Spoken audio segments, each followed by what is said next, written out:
Hello, vinyl community people. It's Mike MGK Boston back with a video on a Sunday fun day. Wasn't going to do a video, but just kind of in between things. We have some friends coming over for some pre-July 4th celebration.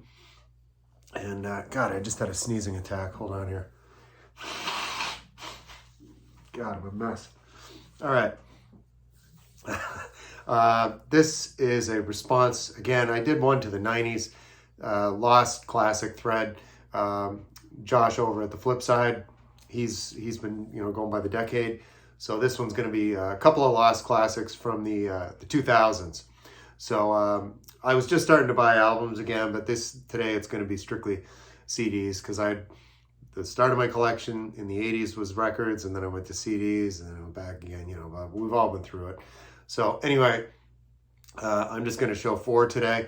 Rather than do one video on each one and just kind of sandwich these together. Real lickety split, as they say. So anyway, we'll start with from 2004. It's Loretta Lynn, and that is Van Leer Rose.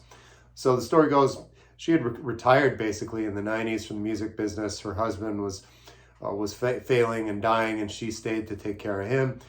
And then the White Stripes did a cover of a Loretta Lynn song. It was on a B-side to some single. I can't think of it offhand. And then she got wind of it and invited Jack and Meg White to come down to her studio. And they did that around 2003. And then they ended up the following year recording this album, Van Leer Rose. And there you can see there's Jack White right there on the back. And there's some of the band out on the front porch at Loretta's house. And there she is. There's her guitar right there, of course. So yeah, this is really good. It's I'd call it kind of rockin' alt country for sure. If you wanted to look up, most representative on this track is a duet she does with Jack White, and that's called Portland, Oregon. See right there, Portland, Oregon, the name of that. And of course, the title track, Van Leer Rose, is excellent. This Old House, Story of My Life. So yeah, it's produced and arranged, as you can see right there, by Jack White. I don't know if that's out of focus or not, but there is the credit to the man right there. No picture of Meg White anywhere to be found here, what she was doing, but there's some of the other members of the band right there on the inside. Oh, there's, no, it's Loretta, dressed like she's in the White Stripes. Isn't that kind of cool right there with Jack White over there? So yeah, that's Loretta Lynn, and that's Van Leer Rose from 2004. So this is technically from 1999. It's the Soft Bulletin by the Flaming Lips, but it was the precursor to this. Yoshimi, I always have a hard time with this title. Yoshimi Battles the Pink Robots, kind of a loose concept album. Wayne Coyne and the Boys. Flaming Lips, this is their 10th album. I only have these 2. I don't really care for the earlier stuff. I really do like this period though of the Flaming Lips, and I really love this album a lot. Release date on this one is, they make the print so bloody small on this. What is the year on this? I want to say, 2002 is the year of the release on that one. So it was a 3-year gap between that one and Soft Bulletin. It's the whole Japanese theme. Like, I guess Yoshimi is battling these big robots and like a concept album, but it plays, it's really great. Some of the key tracks on here. Yoshimi Battles the Pink Robots Part 1, and then Part 2, and then Are You a Hypnotist is excellent, and Do You Realize is probably the best song on this album. Again, the name of that track, Do You Realize. So that's the Flaming Lips, Yoshimi Battles the Pink Robots from 2002. All right, and lastly, off to New York City, it is the debut from Interpol. And it's Turn On the Bright Lights, and there's the bright lights. Of course, there they are, turned on right there.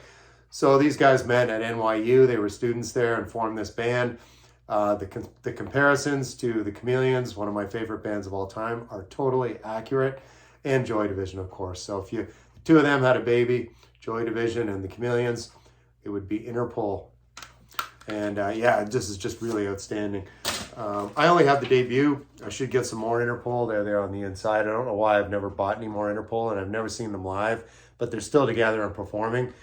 So they're a band that I would definitely check out in concert. So yeah, some of the key tracks on this, it comes in hot with Untitled, Obstacle 1, NYC, which is of course New York City. Another track on here, Hands Away, and Obstacle 2. I mean, this is front to back every track. That's why it's a lost classic. And closing out with a song called Leif Erikson about the Explorer. But anyway, yeah, so it's Interpol, Turn on the Bright Lights. It's a lost classic from the early 2000s. What's the year on this, in fact? 2002, in fact. So yeah, one more look there. So yeah, Turn on the Bright Lights. It's Interpol. And today's wardrobe choice brought to you by Steve over at All the World's a Stage. He is one of my fashion consultants in the vinyl community. He's a man of many shirts, many shirts. So anyway, go over and check out Josh at the Flip Side, his channel. He's got lots of good stuff going on. He's actually in the greater Boston area. I think he's down on the South Shore. So go check out the Flip Side and have a good Sunday. The rest of it, whatever you're doing. We're heading into the holiday too here with July 4th coming up. And I'm going to be coming back with a July 4th extravaganza video. So stay tuned for that, folks. Enjoy the rest of your day.